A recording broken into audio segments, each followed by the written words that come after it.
What's up, guys? Coach Gaglione here. This is another edition of the Powerlifting with People podcast. I'm your host, Coach Gaglione, and I've been about powerlifting and strength coaching for over 19 years. So, if you've been following along my journey since 2006, I've had a lot of ups and downs in my weight loss, in my weight gain, in my weight classes. I'm the first and only known man to squat 800 pounds or more in 6 different weight classes. I did my first meet back in 2006 in the 198 division.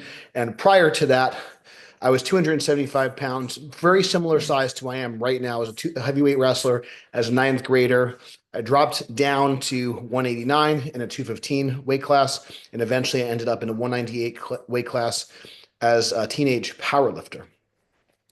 But in order for me to achieve that weight loss, I was very restrictive. I didn't eat a lot throughout the day. I really only had like one big meal a day. I realized that I was overly restrictive. I was very active. I would do morning wrestling. I would do workouts sometimes after practice. Sometimes I'd be training multiple times per day. And as I've gotten older, a lot of times we think our metabolism is slowing down, but I'm just not as active. I have more aches and pains. I tore my intercostal muscles my junior year. I tore my hamstring my senior year. I dislocated this rotator cuff in 2011 doing kettlebell lifting. So I've had a lot of bumps and bruises over the years. Knock on wood, I've been relatively injury free from powerlifting. I have some dings and stuff with my lower back, my shoulders, and different little muscle strains here and there. But powerlifting is a relatively safe activity because it's very controlled as opposed to things like wrestling and football, which are very chaotic, and you actually have like physical opponents that you have to deal with in those types of sports. So, and just the activity, and as I've gotten older, as I've become a family man, as I've expanded our businesses, Gaglione Strength Farmingdale in New York, the original HQ as we call it, and Gaglione Strength Milton. We just had a lot going on. We're doing our first meet at the time of this recording. We're doing our first meet in the West Coast. Wear many hats. And I always say what I've been kind of saying as of late is that, I'm a coach first, competitor second, content creator last, but I do want to share my experiences with you all. And I think that it's been really important. And kind of the elephant in the room is that I've gained a lot of weight in the last several years. And I've just been kind of spread a little bit too thin. I'm trying to do right by my family. I'm trying to do right by our team members. I'm trying to do right by the strength community, but I haven't really been doing right for myself. And as you can see on this video, probably I've actually have some energy for the first time in a while. And part of that is from some positive momentum that I've been starting to make progress again. And part of that is I've just been eating more carbohydrates. Mark Bell has been someone that's been kind of a colleague. I consider him a friend.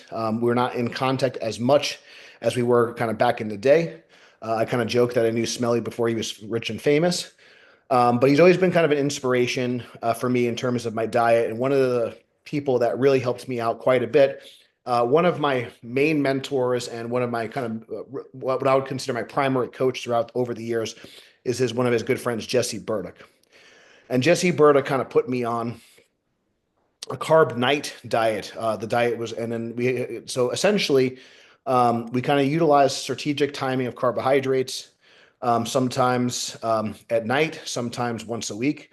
And some of those meals were not always kind of clean, but essentially it was still a very low carb approach throughout the week. And then every like 7 to 10 days, we would have kind of like, we would kind of fast until 5 o'clock and then kind of have a cheat meal with a lot of carbohydrates, but also those meals kind of included a lot of fat. And eventually I was able to kind of get to, I was started at 340 pounds. I got down to around 285, which is kind of similar to where I am right now. I weighed in at like a 279 and change today, which has been great. But I even soared like 290, even like 290 and some change. Maybe I think after a refeed, after a cheat meal, I might have been like even 293, 294. So I've gotten some bloat off. I've gotten some weight off, and the scale's been kind of dropping. I've been kind of cranking my fats down and bringing my carbohydrates up. I'm not doing I'm kind of getting ahead of myself. But anyways, so I've always kind of, in terms of just pure weight loss, I've always kind of found dropping my carbohydrates to be very effective for weight loss. Now, the issue is that even back then, I never really felt my workouts were great on those lower carb approaches. And as I've gotten older, it's becoming harder and harder to keep the weight off because I'm a little bit less active. I have other obligations. I just have less bandwidth overall. So having that energy is really important for being a family man, a businessman, and also I just want to kick ass in the gym. I still have goals I'd like to hit. I'm not sure if I'm going to, am I going to chase a 900-pound squat anymore? Am I going to chase a 2,200-pound total anymore? Those types of goals may be behind me, but I still want to be an ass kicker in the gym. I still want to be kind of gas station ready, like Josh Bryan says. I still want to be able to handle myself, and I still would like to continue to compete.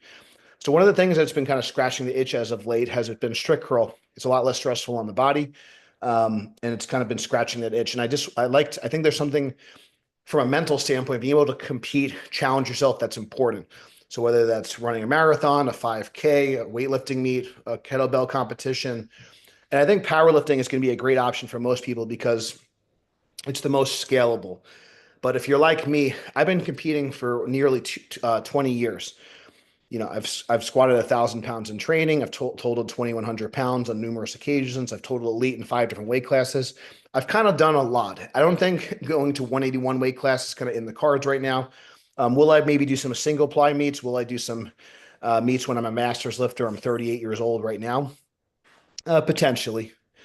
But for now, I think for me as a coach first, I think that I've been pretty successful as a powerlifting coach. I've been pretty successful as a powerlifter in my own right. I helped over 100 lifters get nationally ranked top 50 in their weight class and division.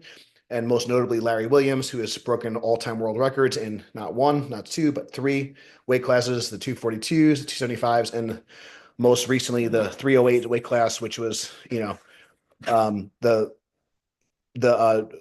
famous Arnold performance in the 2020s, where he broke Eric Lillibridge's famous 308 record, weighing only in the 280s. One of the greatest raw with sleeves performances of all time. So now that being said, I do think that there's a lot of utility to still squatting and deadlifting. So I'm still going to kind of use that as kind of my lower body strength. As of right now, I'm going to be using a lot of overhead pressing and reverse grip pressing because I do feel like having extra shoulder strength is going to help my strict curl. And also just benching hasn't been feeling great. So doing like anything kind of where my shoulders kind of extended and even like extra my rotation kind of hurts.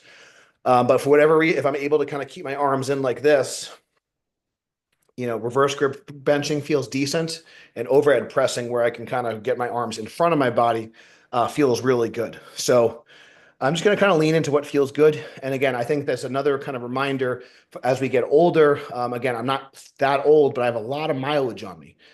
So if you're someone that's been training for over 10 years, if you've been training for over 20 years, doing a competition squat with a straight bar, a competition bench with a straight bar, and a competition deadlift over under grip with a straight bar, full range of motion may not be in the cards, but are there other movements that you can do? Is there one movement, maybe going from a conventional to a sumo deadlift, maybe deadlifting with straps, maybe squatting with a specialty bar? And especially the gopher bar in particular seems to be really good on my wrists, elbows, and forearms as opposed to some of these other bars. The next meet, I'm not gonna go into my next competition yet.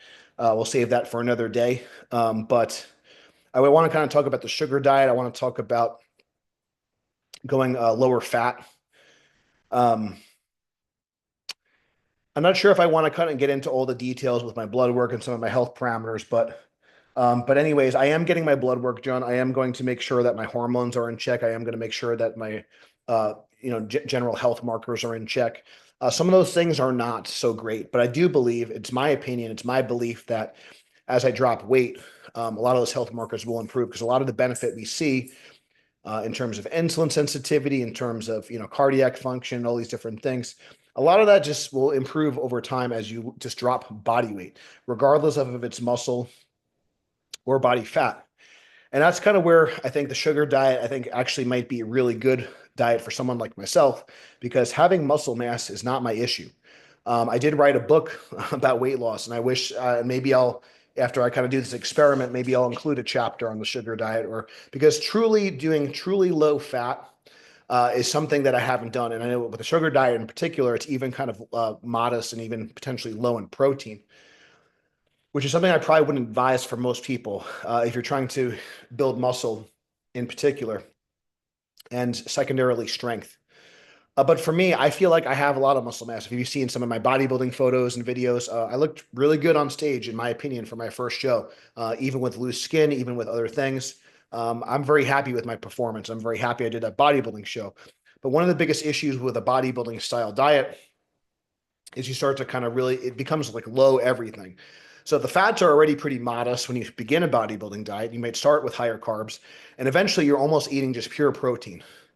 And one of the things that I found with just, calorie counting, counting your macros and just dieting in general, whether it be a low carb approach, especially, but even a bodybuilding style diet where you might start off with some carbs, or you might even have a refeed of those things that here and there.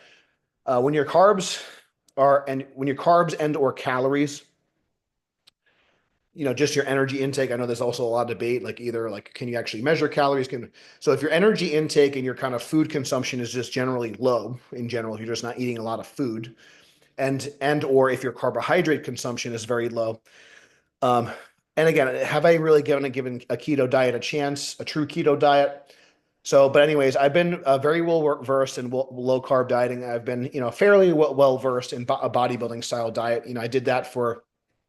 I was very committed for, I would say, well over a year for that process. And I've tried everything. I've tried carb cycling, but I have not tried, kind of leaning into more of like a plant-based, vegan, lower fat approach. And I'm still going to include some meat in the plan, but I'm gonna make sure that in terms of some meat options, 96% beef, shrimp, protein powder, some eggs here and there, especially egg whites, but some eggs here and there, because I do think there's just a lot of nutrients. And then if I get something like fish, like a leaner fish, maybe tuna, and maybe I'll kind of stay with me. I'll have some salmon on occasion or small portions of that, but it's going to be very lean beef, potentially some poultry here and there. But I think 96% beef and shrimp will be the primary kind of meat sources. Occasionally some fish here and there, and then also protein powder. And even when if you're going to be doing some sort of high carbohydrate, low fat diet, you also want to be careful to get protein powders that have lower in fat as well. So fat can really kind of creep up on you. So just kind of be wary of that. So one of the things that I'm going to be stockpiling on a lot of is just different types of fresh and frozen fruit.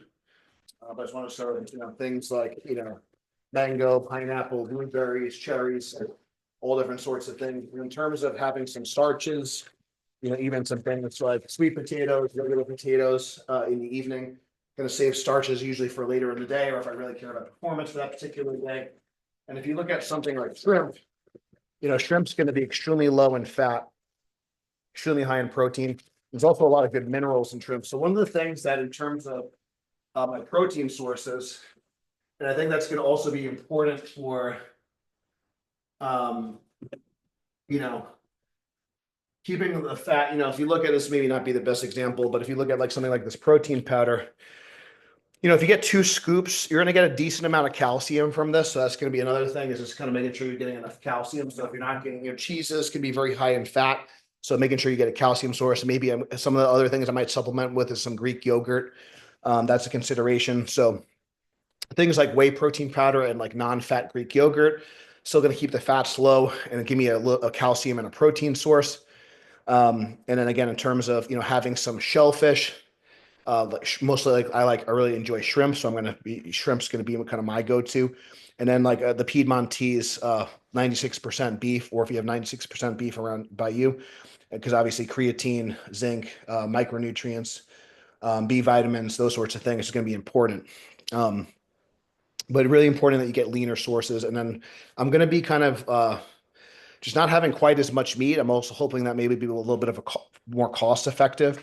Because one of the things that's been kind of an issue over the years, I would like to be more profitable. I would like to make some more money, but I'm also like not willing to do that at the sacrifice of spending time with family and making sure that I'm able to kind of run events and have an adequate kind of coaching service. I think that things can always be better, but so that's something I'm always trying to balance, as far as dividing my attention. But part of it is having enough energy. So by kind of cranking up the carbohydrates, now I'm not going to be kind of cranking a lot of candy and things of that nature, but I will kind of experiment with some carbohydrate powder pre-workout. I'm going to be kind of eating a lot of fruit, fresh and frozen fruit.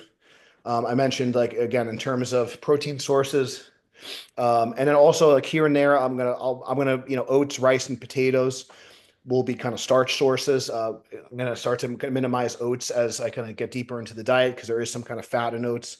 And also when you're getting rice and things like that, making sure if you're getting microwavable rice, that there's not like a lot of hidden oils in. If you're getting condiments and pasta sauces, the more things are processed, the more things are packaged. You got to watch out for kind of, whether they're seed oils or not. A lot of times they are going to be seed oils because they're cheap. But now, again, I'm going to be getting my blood work done. So the one kind of concern a lot of people are going to have on this diet is potentially muscle loss and potentially your hormones kind of tanking. So that's going to be something I'm going to be kind of monitoring through blood work. Because I want to also make sure my health markers are in place. But if I could find, for me, I care about my performance. I'm going to be training 6 days a week on this plan. If you are someone that's more sedentary, if you're someone that maybe doesn't have these issues, or maybe you just don't have a lot going on, or you just prefer not to eat as often, I think a low carb carnivore, maybe meat and fruit, maybe just kind of meat based, but like lower carb, moderate or higher fat approach may potentially be good for you. Again, but if you're really kind of chasing performance, if you really want to kick ass in the gym, I do think that carbohydrates are a preferred fuel source. I do think carbohydrates can certainly help. It's not to say that you can't do those things on a low carb. I just haven't had a lot of success in those. And I know for me, if my energy intake and my food intake gets really, really low, and my carbohydrate intake gets really, really low, I tend to just not perform as well and just not have as much energy. So I'm going to try to figure out. Anyways, I just want to kind of like let you guys know my thoughts on this. Because again, it's Mark Bell going crazy. Again, is he just being sensational? But I just do think one of the things I love about Mark is that he's always willing to experiment, put himself out there. And that's kind of also like, again, whether it's coincidence or not, Mark Bell kind of being like a product of Westside Barbell. His good friend Jesse Burdick being a product of Westside Barbell. And the conjugate system, I think for a while, at least in my view, my narrow view of powerlifting seemed to be like a very tight circle, especially equipped lifting. And in the early 2000s, Westside was in its heyday. And then kind of over time, and again, depending on if you're in the sports performance world, depending on if you're in the collegiate strength and conditioning world, there's kind of mixed opinions about Westside. There's mixed opinions about Louis Simmons. I do think that he has, like it or not, love him or hate him, he has made a lasting impact on powerlifting. He has made a lasting impact on strength and conditioning. Use of bands and chains, boards, boxes, specialty bars, all these different things like he kind of brought to market. And there's been a lot of great applications of these things. There's also been a lot of misapplications of these things, but like it or not, I think the idea of working things concurrently, the idea of strategic variety, the idea of training multiple qualities at the same time, that all comes from Westside Barbell. So regardless of your preferred like programming style, but regardless of if you prefer more variety or specificity, a lot of Westside Barbell principles and exercises and protocols can be really useful, and they're seen in sports, they're seen in powerlifting, and they're seen in all forms of strength and conditioning. And as I've kind of learned more, and as like kind of powerlifting has kind of shifted away from kind of a lot of those things, powerlifting has kind of shifted more towards frequency and specificity. And to be honest, I just think a lot of, I don't know, regardless of how good these athletes are, and I don't know if it's just because like I'm just kind of like not into like some of the people. Maybe it's because they're getting more popular. Maybe, I don't know. And there are some great athletes and there are like a lot of great talent coming into powerlifting. But in terms of like what powerlifting was and what it is now, it just doesn't seem as like cool to me. Westside seemed really, and again, probably because again, I was a failed wrestler. I was someone that didn't make it in my sport. And a lot of powerlifters were football players, athletes that just didn't make it at the next level. And now you're just getting actual like really good athletes. So I don't know. I just think that like, what am I trying to say here? I think that for powerlifting for a long time was kind of like the misfits, the people that didn't belong. And I kind of felt like that in high school. I kind of felt like that as a failed athlete. And it just kind of allowed me to have a positive outlet and fit in. And I think that like if I got into powerlifting now, I don't know if I would have taken it as far as I did.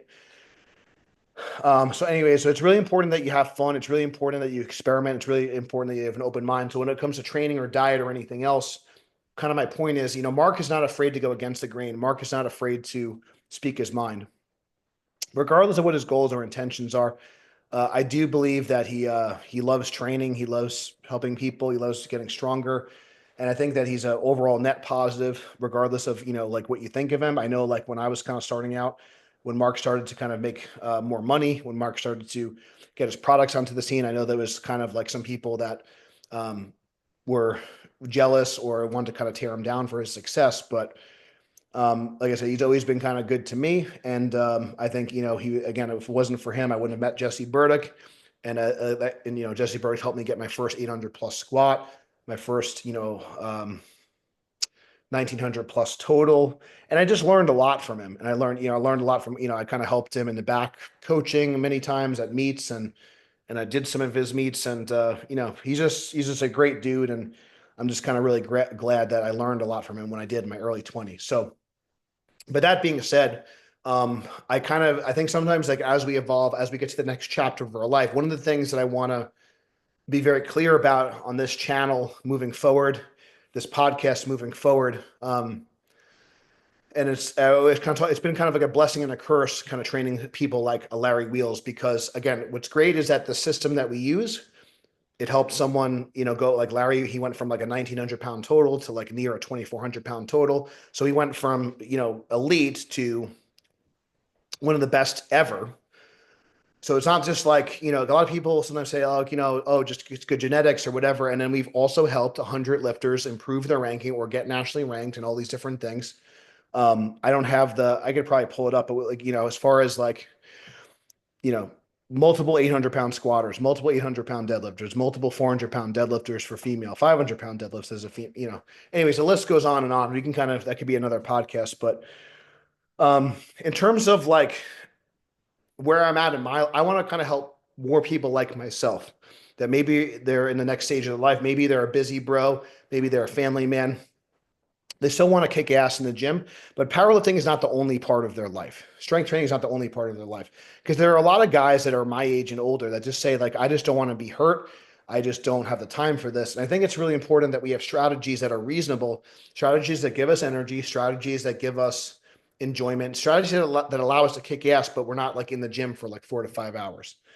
So I think training with other men are important. If you're a man, I think training with other ladies are important. If you're a woman, I think training in a group is important. If you're a human being, I think doing some simple, hard, effective strength training is really important.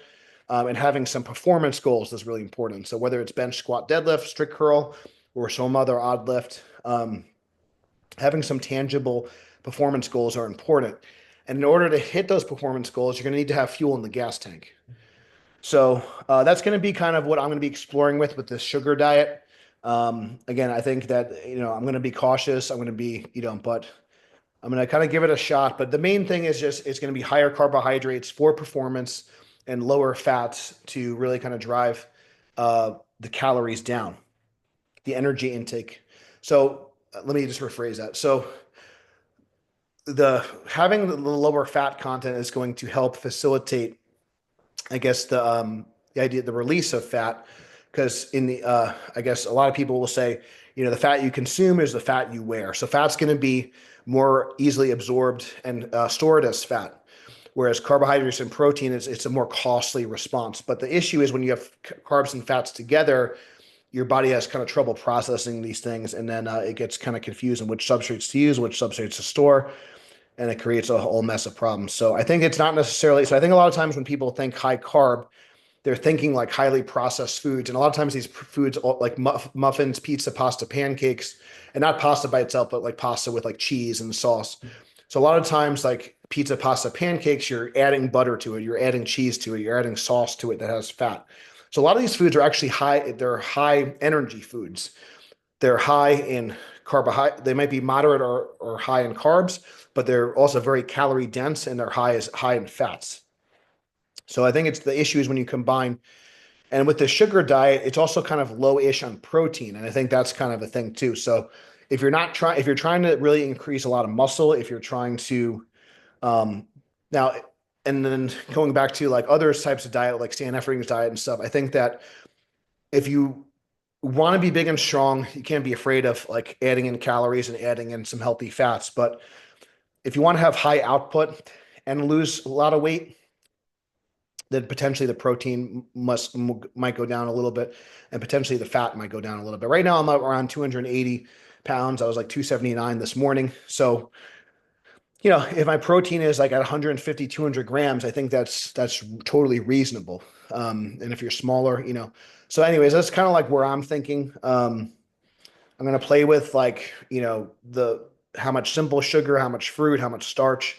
But I'm going to try to, learn from Mark. I'm going to try to learn from Cole Robinson, see what other people, maybe Russell Buddy, see what he says. But I'm just going to experiment. I'm not saying you should do this, but I think that understand that, um, depending on what your goal, like I want to kick ass in the gym and I want the scale to drop. So this seems to me like could be a potentially good outlet that I haven't tried before. And one of the things I pride myself as a coach is leading from the front. And I want to make sure that if I ever do advise this type of protocol, that I've tried it. And I've tried CrossFit, I've tried kettlebells. I always go through my programs and programming style before our athletes do. So I will always make sure. So I always lead from example, and I always, I don't do things like in theory. I always kind of try it practically first. So anyways, that's kind of be my, again, how long I'm going to do this for. Is there like kind of, if my blood work gets tanked, or if something goes wrong with my energy levels, or, injuries and things like that, that'll be kind of a reason for aborting mission. But so far, kind of leaning into higher carbs, leaning into um, lower fats. So far, so good. We'll keep you posted. Again, if there's anything else that you guys want to see, please, again, follow us at Gaglione Strength. Please share this if it helped you. Thank you so much for watching. Until next time, stay strong, and we'll see you soon.